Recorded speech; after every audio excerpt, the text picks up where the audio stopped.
झारखंड मुक्ति मोर्चा ने बैजनाथ राम को राज्यसभा का उम्मीदवार बनाया। श्री बैजनाथ राम जी को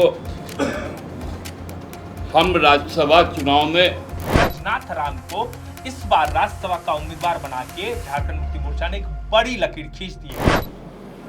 34 विधायक हम अपनी पार्टी से बैजनाथ राम जी की जीत को सुनिश्चित करेंगे। अब जब उन्होंने उम्मीदवार उतारने की बात कह दी है और इधर से झारखंड मुक्ति मोर्चा ने बैजनाथ राम को उम्मीदवार बना दिया है, तो अब बीजेपी के लिए तो एक तरह से बहुत टफ डिसीजन हो जाएगी कि वो किन्हें बनाती है। अभी हम बीजेपी की समस्त राजनीतिक परिस्थितियों को आकलन करते हुए हमारे नेता का जो निर्णय है वो हमने आपको बता दिया।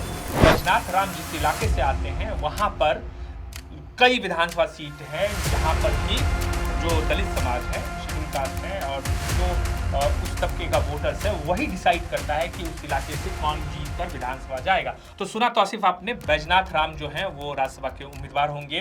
कल से ही ये कयास लगाए जा रहे थे कि जब झारखंड मुक्ति मोर्चा की बैठक हुई थी, उस बैठक के बाद की दो जो उम्मीदवार हैं, दोनों सीटों पर झारखंड मुक्ति मोर्चा जो है उम्मीदवार उतार सकता है। लेकिन आज जब प्रेस कॉन्फ्रेंस झारखंड मुक्ति मोर्चा का हुआ और पार्टी के महासचिव सुप्रियो भट्टाचार्य जी ने एक तरह से घोषणा की बैजनाथ राम जो है वो उम्मीदवार होंगे और दूसरे नाम पर जो है उन्होंने कहा कि ये स्थिति परिस्थिति और अभी वर्तमान जो हालात है उसको देखते हुए ये निर्णय जो है वो अब केंद्रीय अध्यक्ष यानी मुख्यमंत्री हेमंत सोरेन पर है। सबसे पहले तो ये बताइए कि बैजनाथ राम के बारे में, बैजनाथ राम कौन है, उनका बैकग्राउंड क्या है और फिर बात करेंगे आगे। देखिए, बैजनाथ राम झारखंड की राजनीति में बड़े चेहरा है। अगर आप शुरुआत से देखें, झारखंड अलग 2000 में हुआ है। 2000 से इनकी राजनीतिक शुरुआत हुई है। 2000 में पहली बार ये जेडीयू से चुनाव लड़े और 2000 में चुनाव जीत कर आए थे। तब उन्हें मंत्री बनाया गया था, खेल मंत्री का दर्जा दिया गया था इन्हें। उसके बाद 2005 में वो पार्टी छोड़कर बीजेपी में आ गए वो, और फिर चुनाव जीते। इस बार शिक्षा मंत्री बने। तो एक बड़ा पद वहाँ 2005 में ही मिल गया था इसको। 2009 में चुनाव हार गए आरजेडी से। उसके बाद 13-14 में टिकट नहीं मिला इनको बीजेपी से। तो वहीं से धीरे धीरे मोह भंग होना स्टार्ट हुआ। 19 में बीजेपी ने इन्हें टिकट नहीं दिया, जेएमएम की तरफ रुख किया इन्होंने और लातेहार में बड़ी जीत दर्ज की। 2019 में जब जीते तो जेएमएम की तरफ से भी तोहफा दिया गया, मंत्रालय उन्हें बाद में मिला, फिर शिक्षा मंत्री पद मिला। बाद के सालों में क्या हुआ कि जब हेमंत सोरेन ने कुर्सी छोड़ी और मुख्यमंत्री चंपई सोरेन को बनाया, तब इन्हें मंत्री से उस समय कुछ समय के लिए हटा दिया गया था।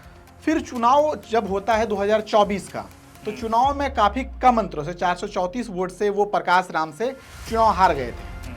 ठीक है, ये आपने बैजनाथ राम के बारे में बताया। अब हम आपको बताते हैं कि ये झारखंड मुक्ति मोर्चा का मास्टर स्ट्रोक कैसे है। आपको याद होगा कि पिछले विधानसभा चुनाव में जगह जगह पर ये पोस्टर लगाए गए थे, हेमंत है तो हिम्मत है।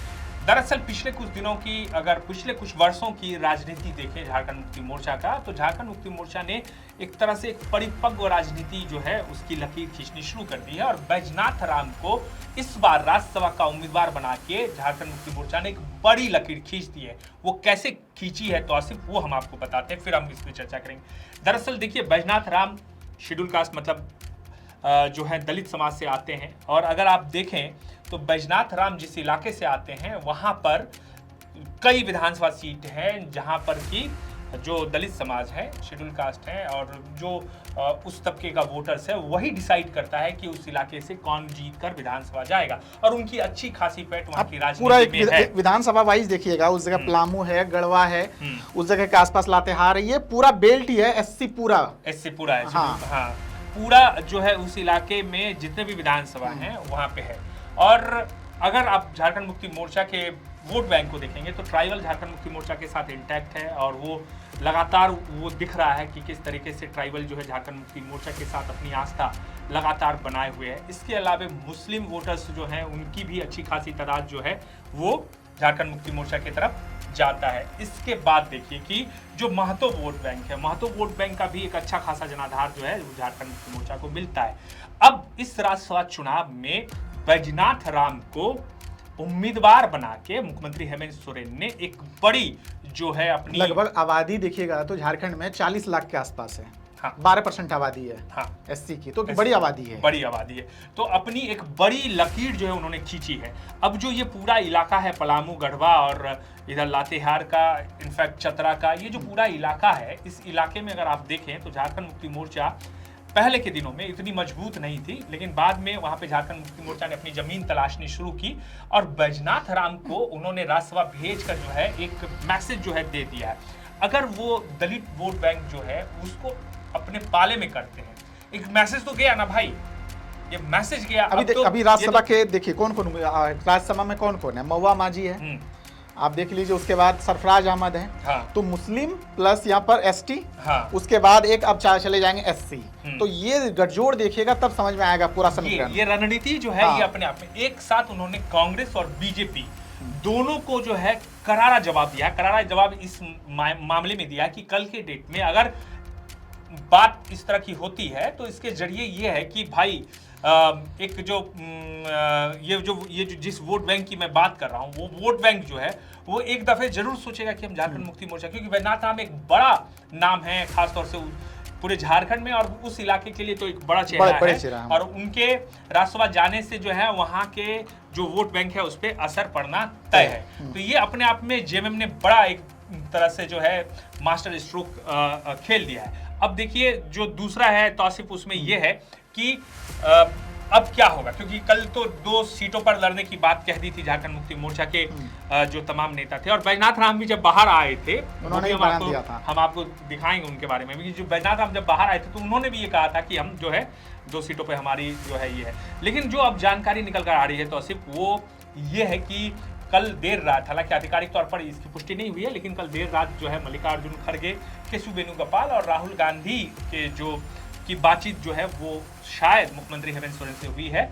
और अब जो उम्मीद ये जताई जा रही है कि जो दोनों सीटें हैं महागठबंधन के, वो दोनों सीटें जो हैं निकल जाएगी। मतलब एक तरफ जेएमएम के कैंडिडेट हो गए आपको बैजनाथ राम और दूसरे प्रणव झा जो हैं वो भी राज्यसभा जा सकते हैं। बिल्कुल यही चीज चल रहा था, बीच में लग रहा था कि टूट सकता है, क्या होगा, इंटैक्ट होगा नहीं होगा। अब जेएमएम ने भी लगभग धीरे धीरे अपना पत्ता खोलना शुरू कर दिया है और ये बैजनाथ राम को उम्मीदवार बना के एक बहुत बड़ा मास्टर स्ट्रोक खेल दिया। अब ये देखना दिलचस्प होगा कि बीजेपी किसे उम्मीदवार बनाती है, क्योंकि अगर भारतीय जनता पार्टी जिस किसी को भी यहाँ पर मैदान में उतारेगी, अब दबाव हो गया, अब बड़ा मुश्किल हो जाएगा बीजेपी के लिए, दबाव हो गया। कल तक बीजेपी सोच रही थी कि मेरे लिए आसान हो जाएगा। उनके देखिए उनके पाले में इस बार सबसे ज्यादा जो है उनको करारी शिकस्त इसलिए हुई कि जो रिजर्व सीटें थी वो रिजर्व सीटों पे मुंह की खाई है भारतीय जनता पार्टी ने।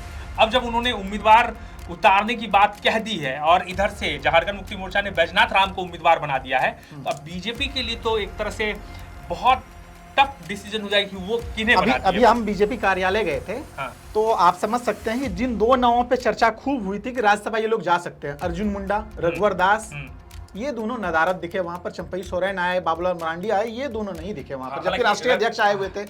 रघुवर दास एयरपोर्ट पे थे, उनकी तस्वीर मैंने देखी ट्विटर पे, उन्होंने नितिन नवीन को उनका स्वागत करते हुए, तो खैर वो अलग चीजें हैं। लेकिन ये दबाव तो जरूर रहेगा कि बैजनाथ राम को जब उन्होंने बनाया कि दलित को आप जब राज्यसभा भेजने का गट्स दिखा रहे हैं, और झारखंड मुक्ति मोर्चा को जिस तरीके से बीजेपी के नेता लगातार अटैक करते रहते थे कि ये उस जो एक चलता आ रहा था उस चीज को लगातार झारखंड मुक्ति मोर्चा ने तोड़ा है, चाहे वो सरफराज अहमद की बात कर ले, महुआ माझी की बात कर ले और अब बैजनाथ राम। तो ये बड़ा दिलचस्प हो गया है अब राज्यसभा चुनाव झारखंड का। और ये दिलचस्प अब आगे ये हो जाएगा कि बीजेपी किसे उम्मीदवार बना रही है। आज भी सस्पेंस है, हालांकि शनिवार को वो लोग बोले थे कि घोषणा हो जाएगी, लेकिन अब देखना दिलचस्प होगा कि शनिवार को जो नाम आएगा बीजेपी की तरफ से वो किसका नाम होगा। फिलहाल ये है कि झारखंड मुक्ति मोर्चा ने बैजनाथ राम को बना दिया। बात अब उस तरफ बढ़ रही है कि महागठबंधन उस रास्ते पर आगे बढ़ रही है कि महागठबंधन यानी इंडिया अलायंस जो है उसमें झारखंड मुक्ति मोर्चा के उम्मीदवार बैजनाथ राम भी चुनाव जीत सकते हैं मतलब जीत रहे हैं, और दूसरा जो कांग्रेस के उम्मीदवार है प्रणव झा, उनकी भी जीतने की संभावना है। मतलब इंटैक्ट महागठबंधन जो है वो वोट देकर अपने दोनों उम्मीदवारों को यहां से राज्यसभा भेज सकते हैं। फिलहाल तौसीफ लेते इजाजत, लेकिन आपसे एक बार गुजारिश रहेगी, देखिए हम लोग लगातार प्रयास कर रहे हैं, अगर हमारा आपको वीडियो पसंद आए तो आप जरूर शेयर कीजिए, हमारे YouTube को ज्यादा से ज्यादा सब्सक्राइब कीजिए। फिलहाल के लिए मुझे और तौसीफ और कैमरे के पीछे हमारे पवन है और एडिटिंग टेबल पर सुशील रहते हैं। सबको दीजिए इजाजत, नमस्कार।